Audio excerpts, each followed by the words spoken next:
My son slammed a $10,000 check on the table and sneered, "Go buy yourself a room in some dump on the outskirts."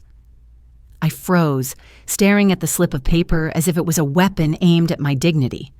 For 40 years, I had poured my life, my savings, my very soul into raising him, and this was my repayment? My chest burned, not just with pain, but with a rising fire I had never felt before.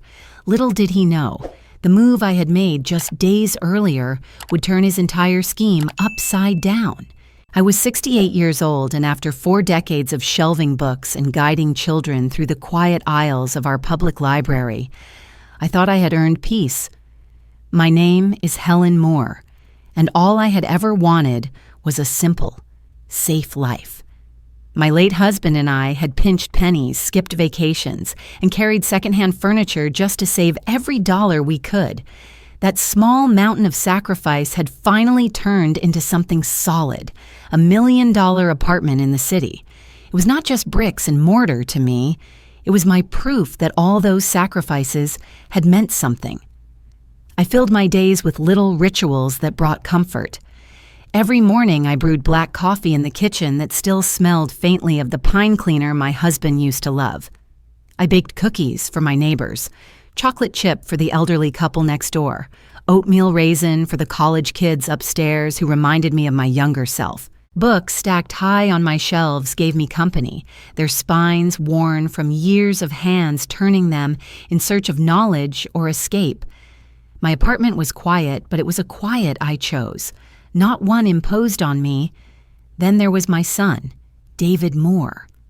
To the world, he was polished, a businessman in crisp suits, the kind who shook hands firmly and smiled wide for photographs at networking events.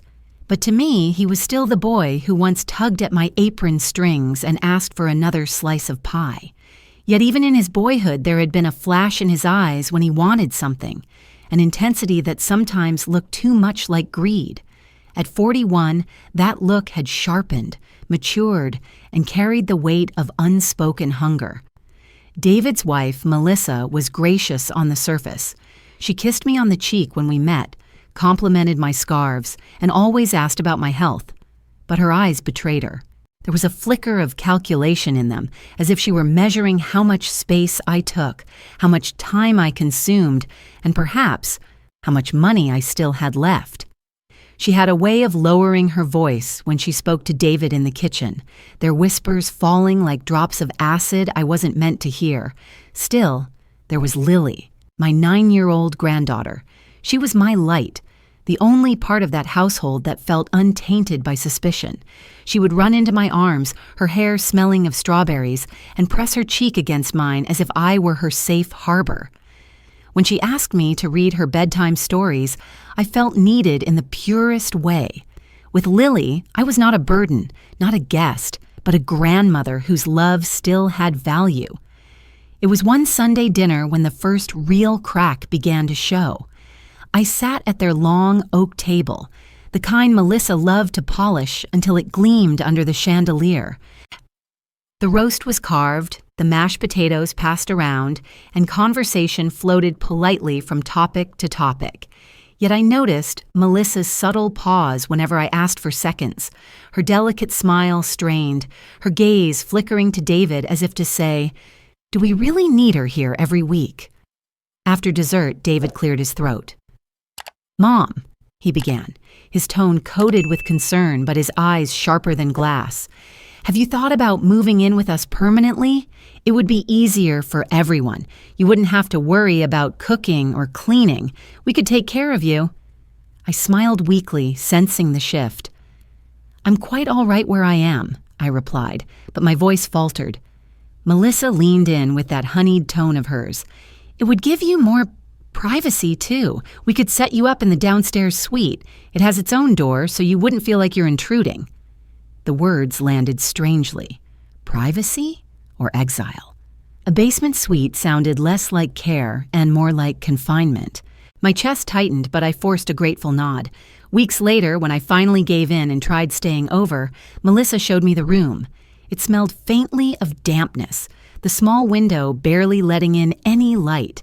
She spread her hands as if unveiling a gift. See? You'll have your own space, no one to bother you. But it didn't feel like space. It felt like a cage. I sat on the edge of the narrow bed and realized with a chill, I was no longer the matriarch, no longer the owner of my own life. I was becoming a guest, worse, a guest who had overstayed her welcome. It was in the stillness of those nights that I began to hear them, their whispers through the vents, the careless words they thought I could not catch. "She doesn't need that big apartment," Melissa murmured once. "It's wasted on her. Just one room is enough." David's response was muffled, but the rhythm of his agreement made my blood run cold. I wanted to tell myself I was imagining it. That age had made me too sensitive. I wanted to believe my son would never plot against me. But the unease grew heavy, pressing down on me each time I tried to sleep in that basement. And yet, I laughed at myself. Perhaps I was overthinking. Perhaps it was nothing. After all, they were family, weren't they? I clung to that fragile comfort, not knowing that only weeks later, David would slide a check across the table and tear apart every illusion I still held. It happened on a gray morning, the kind where clouds pressed low against the city skyline. David called me, his voice unusually cheerful. "Mom, let's take care of some paperwork today. Just a few administrative things. It'll make things easier for you down the line." I hesitated. My instincts nudged at me, whispering warnings I didn't want to hear. Still, I had spent a lifetime trusting my son, even when my heart trembled. "What kind of paperwork?" I asked. "Nothing serious," he replied smoothly, his hand warm but firm on my shoulder as he helped me into the car. "It's just so I can help manage things for you. You don't need the stress at your age." At the office, a man in a press suit handed me a stack of documents, his tone practiced and polite. The words blurred on the page, long, winding sentences of legal language that felt impenetrable. David stood beside me, guiding my pen to the signature lines. "Just sign here, Mom. Trust me. This is only to make things smoother later." I signed. My chest was tight, but I pushed away the unease. He's my son. Why would he ever hurt me? Weeks passed, and life seemed to slip back into its routine. I almost forgot about that morning, convincing myself I was foolish for doubting him.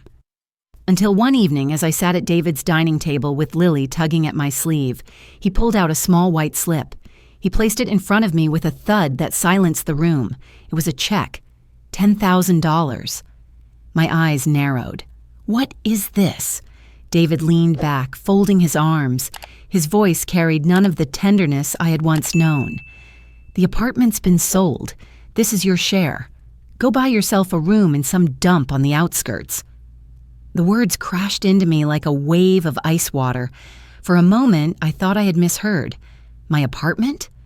The one my husband and I had bled for? The home where I had stored every memory, every sacrifice? Sold? I looked down at the check, my hands trembling. $10,000. A fraction of what the apartment was worth. An insult more cutting than any knife. My lips parted, but no words came. I could only stare at him, at the son I had raised with every ounce of strength I had, now sitting across from me with eyes that reflected no love, only cold calculation. Melissa cleared her throat delicately, sipping her wine. "It's for the best, Helen. You don't need that much space anyway. This way you won't be overwhelmed." Overwhelmed? The word stung. What they meant was disposable. I was a relic they no longer had use for. I forced a laugh, brittle and sharp. "Is this a joke, David?" His expression didn't falter. "I did this for you. You don't need the stress of managing a property. I've relieved you of that burden." The room tilted around me. My chest tightened, and for a terrifying second, I thought my heart might give out right there at the table. Lily's small hand slipped into mine, grounding me as I struggled to breathe. Later that night, I sat alone in the dim light of the basement room they had given me. The check lay on the table beside me, its numbers glowing like a brand seared into my skin. I pressed my palms to my face, and the tears came hot and unrelenting. I thought of my husband gone too soon and how he had trusted me to safeguard our legacy. I thought of every double shift, every sleepless night at the library, every dollar tucked away instead of spent, all for a son I believed would one day appreciate it. And now, all of it, decades of sacrifice, was gone in a single signature I hadn't even understood. I remembered David's little boy smile, the one that used to make me forgive him instantly. That smile had turned into something else now, a mask hiding greed, a hunger that had consumed him. For hours I drifted between memories and pain, my mind swinging like a pendulum. At one moment I felt tender, remembering him as the boy who once slipped me wildflowers on Mother's Day. At the next, anger surged, hot and searing, as I realized how coldly he had planned this betrayal. My body shook with sobs, but underneath the grief, something else stirred. A spark, a quiet, dangerous spark that whispered, "This isn't over." I straightened slowly, wiping my tears. The check still sat there, useless, meaningless, but it wasn't the end. Not yet. I laughed. I whispered into the still air, remembering the look on David's face when he handed me that check. Not because it was funny, not because I had lost my mind, but because he had no idea what I had already done just days before. And from that moment, I made myself a promise. I would uncover everything. I would dig, piece by piece, until the truth stood naked before him. This was not the end of my story. It was only the beginning. The morning after David handed me that insulting check, I sat at the small desk in the basement room, staring at a pile of folders I had kept hidden for years. My hands shook as I pulled out the envelope that contained every document related to my apartment. I spread them across the table, my eyes scanning line after line until the truth became undeniable. My signature was there, ink dark and permanent, on a contract that transferred ownership of my home. My throat tightened.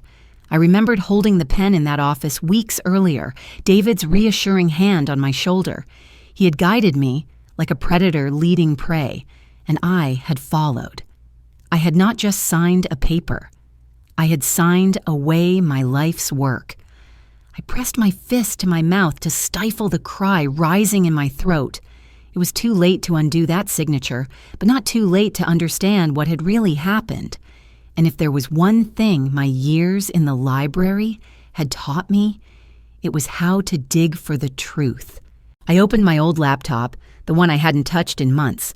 It whirred to life slowly, like an old friend struggling to wake. I clicked through email after email, my eyes straining until the words began to blur. Then I saw them. Messages from David's personal account, subject lines that read like confessions, loan payment due, final notice, investment loss. I leaned closer, my breath shallow. One email thread stood out. David was writing to Melissa, "If we don't get this money fast, they'll come after us. Sell the place. She doesn't need it anyway." Melissa's reply was short, sharp, merciless. "Do it quickly. Don't give her time to question." I slammed the laptop shut, my pulse hammering in my ears. Melissa had known. She had not only known, she had encouraged it. My daughter-in-law, the woman who kissed my cheek and smiled politely, was a partner in this betrayal. I began writing everything down in a notebook. Dates, amounts, every scrap of evidence I could find. I drew arrows, circled names, scribbled reminders in the margins. With every line, I felt less like a helpless old woman and more like a reluctant detective. This was not the retirement I had imagined, but if they thought I would surrender quietly, they didn't know me at all. Days passed in a blur of searching. I scoured credit card statements, opened online bank records, traced every shadow David had left behind, and then, buried in the mess of numbers and codes, I found it. A name on a digital invoice that froze me where I sat. The name was one I had heard whispered years ago at the library, in the hushed tones of men who thought no one was listening. A name connected to loan sharks, to bruised faces and broken knees. My blood turned cold. I whispered it aloud, the sound trembling in the empty room. No, not him. The truth was darker than I had imagined. David wasn't just careless with money. He was entangled with dangerous people, men who would not hesitate to destroy him, or anyone connected to him. I took the printed invoice to a lawyer I trusted, a man who had once helped me draft my will. He listened carefully, his eyes narrowing as he read. "Mrs. Moore," he said, his tone grave, "this sale may not be as final as they think. There are irregularities here, legal cracks we can exploit. But you must understand, if you remain silent, they will take everything. If you fight, you have a chance." I clutched my handbag tighter. Silence had been my shield for too long. But this wasn't about shielding anymore. It was about survival, dignity, and reclaiming what was mine. For a moment, doubt pierced me. He was my son. Could I really expose him? Could I really drag his sins into the light? But then I remembered his words as he shoved that check toward me. "Go buy yourself a room in some dump." The sting of those words became my strength. I left the lawyer's office with a folder tucked under my arm and a decision carved into my heart. I would not bow. I would not be erased. If David thought he had silenced me, he was wrong. And now I want to ask you, if you discovered your own child had deceived you, stolen from you, would you stay quiet and endure, or would you rise and fight back? The more I dug, the more monstrous the truth became. What began as the theft of my home unfolded into something far more sinister. One evening, as I scrolled through another string of emails between David and Melissa, I saw a subject line that made my blood drain from my face. Insurance policy. I clicked it open, my breath catching. David had written, "We should move forward with the claim. Once she's in the facility, we'll have everything ready." Melissa's reply was chilling in its indifference. "I've already contacted the agent. All we need is her signature on the medical release forms. Once she's admitted, it'll look natural." I pressed a trembling hand against my mouth. They weren't only satisfied with stealing my home. They wanted the insurance policy my husband had left behind when he died, the one meant to provide me comfort in my final years. My entire existence, my life, my death, had been reduced to paperwork, a transaction to feed their greed. For the first time in years, I wept uncontrollably. The tears poured, not just for the betrayal, but for the hollow realization that the love I had given so freely had been converted into currency in their eyes. My son, my only child, had placed a dollar value on me. But as the sobs subsided, something shifted inside me. My hands curled into fists. I would not die in some sterile nursing home, abandoned like unwanted furniture. I would not let them cash out my life like a winning lottery ticket. "No," I whispered to the empty room, my voice hoarse but firm. "Not this time. I will not break." And then a bitter smile crept across my face, because David and Melissa had no idea that weeks before, I had already taken steps they knew nothing about. The apartment wasn't theirs to sell, not truly. I had transferred it into a living trust, securing its ownership so that no fraudulent signature could erase my name from its foundation. The sale they celebrated was nothing but smoke. They thought they had buried me, but all they had done was dig their own graves. Still, knowledge alone wasn't enough. I needed proof, strategy, and timing.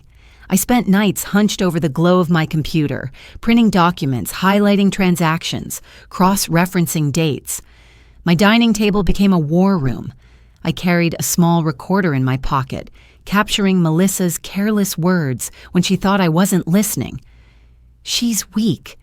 It's just a matter of time before we take over completely," she whispered one night as I passed the kitchen. I caught every syllable. Each piece of evidence went into a growing folder I kept hidden under my mattress. Pages of contracts, emails, invoices, audio clips, brick by brick. I was building the fortress of truth.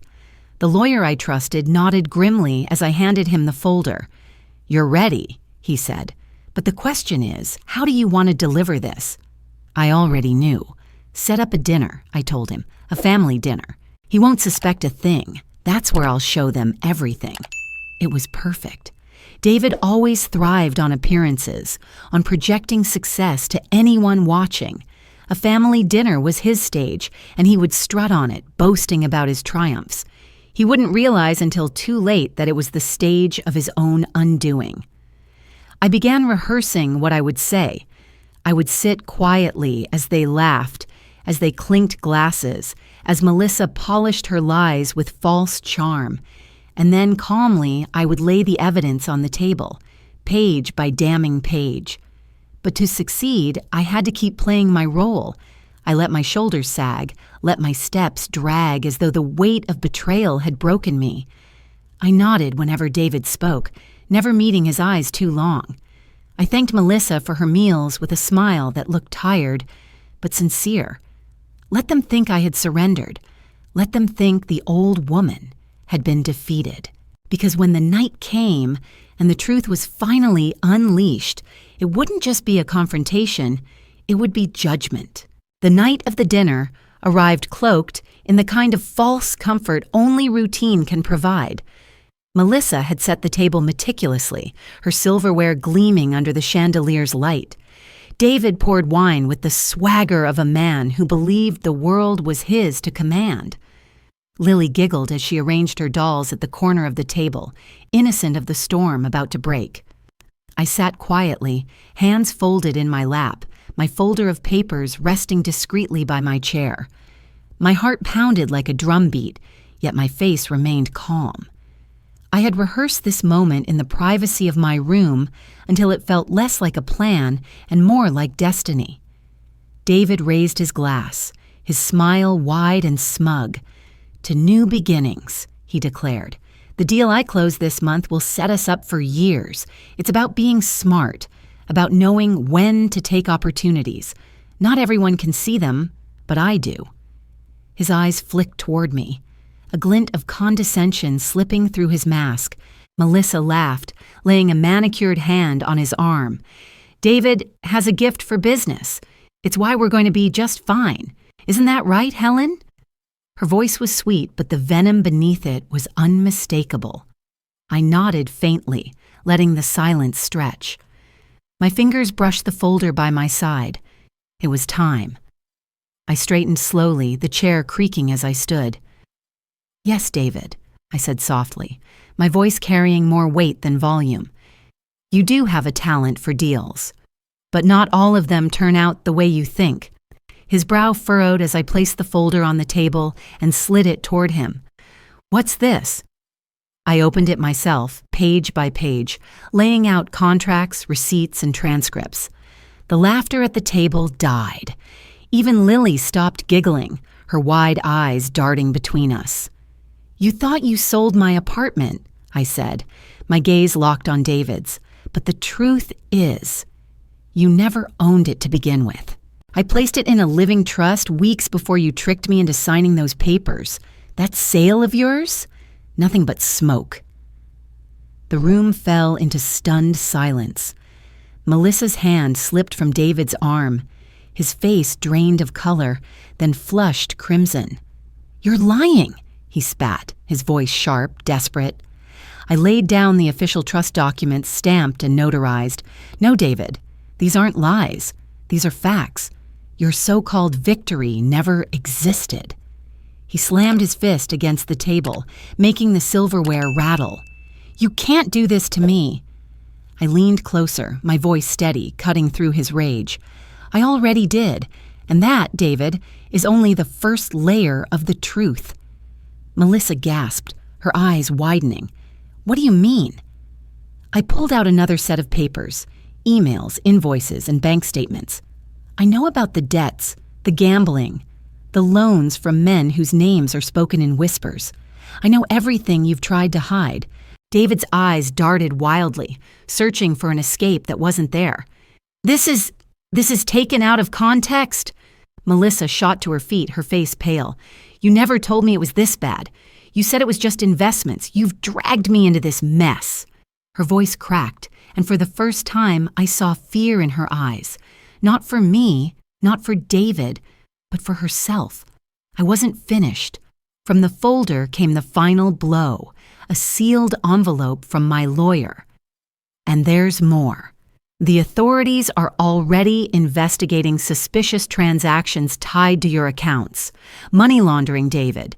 Do you know what kind of sentences that carries? The air grew heavy. Melissa's hand flew to her mouth as she staggered back, tears brimming. David sank into his chair, his once proud shoulders collapsing under the weight of truth. "You betrayed me," I said, my voice trembling now with both fury and sorrow. "You didn't just try to steal my home.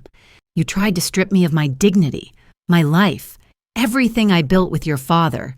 You didn't just sell an apartment, David. You sold your mother's heart." For a long moment, no one moved. The room echoed with the sound of Lily's soft sobs.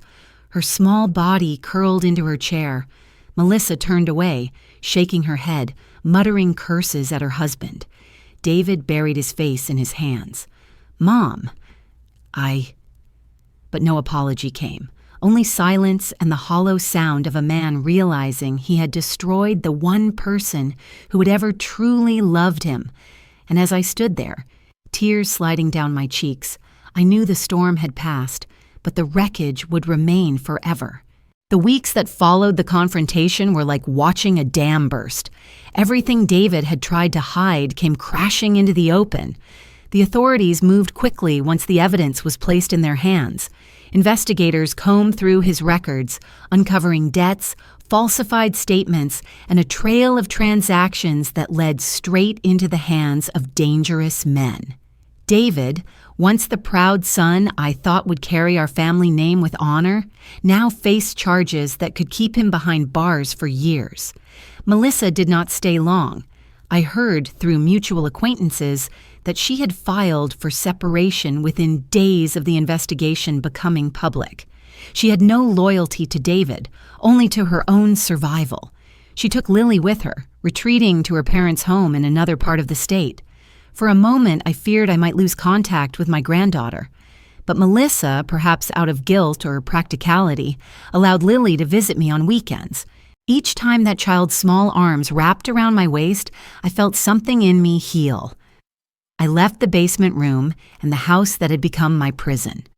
With the help of my lawyer and the protections of the trust, I purchased a modest little home on the edge of town. It wasn't grand, and it certainly wasn't worth $1 million, but it was mine. Mine to decorate, mine to walk through barefoot, mine to fill with the quiet rituals I had lost. The first morning there, I brewed coffee as sunlight streamed through lace curtains, and I felt freer than I had in years. Neighbors came by with flowers and pies, welcoming me as though I had always belonged. My friends from church visited often, helping me tend the small garden I planted in the backyard. For the first time since my husband's death, I felt the steady pulse of community, of belonging. I was not alone, not anymore. But most importantly, I built new boundaries around my heart. I still loved my son, because a mother's love is not something easily erased. But love, I learned, does not mean surrender. It does not mean blind trust in the face of cruelty. I could grieve the boy he once was without excusing the man he had become. My love now had edges, sharp enough to protect me. Months passed, and I grew stronger. The ache remained, yes, but it no longer ruled me. I was not the broken woman David had tried to make me. I was something else, reborn in the fire of betrayal, tempered into steel by survival. One evening, sitting on the porch as Lily colored beside me, I thought about everything that had happened, the sacrifices, the humiliation, the heartbreak, and finally, the victory that had cost me so much. A single thought rose from within me, clear and unshakable. I had given everything, but I had failed myself by not keeping a part of it safe. I turned to Lily and stroked her hair. "And never forget, sweetheart," I said softly, "you can give love freely, but you must also protect yourself, because not everyone will value what you give. Later, alone in my quiet living room, I spoke aloud to the memory of my husband. I gave our son everything, but I forgot to keep something for me. That was my mistake. Never again. I leaned back, letting the words settle in the air. I realized then that while gratitude can vanish, while even children can betray, the worth I carried inside me could not be stolen. Not by David, not by Melissa, not by anyone. To anyone listening to my story now, I ask, what would you do if those you loved most turned their backs on you? Would you let the betrayal define you? Or would you stand, reclaim your voice, and choose to live again? That is the choice I made. And though I carry scars, I also carry strength. My dignity, my peace, my freedom, those are mine, untouchable. So when people ask me if I regret what I did, I tell them this: I regret nothing, because I am still here, still standing, and I am finally undeniably free.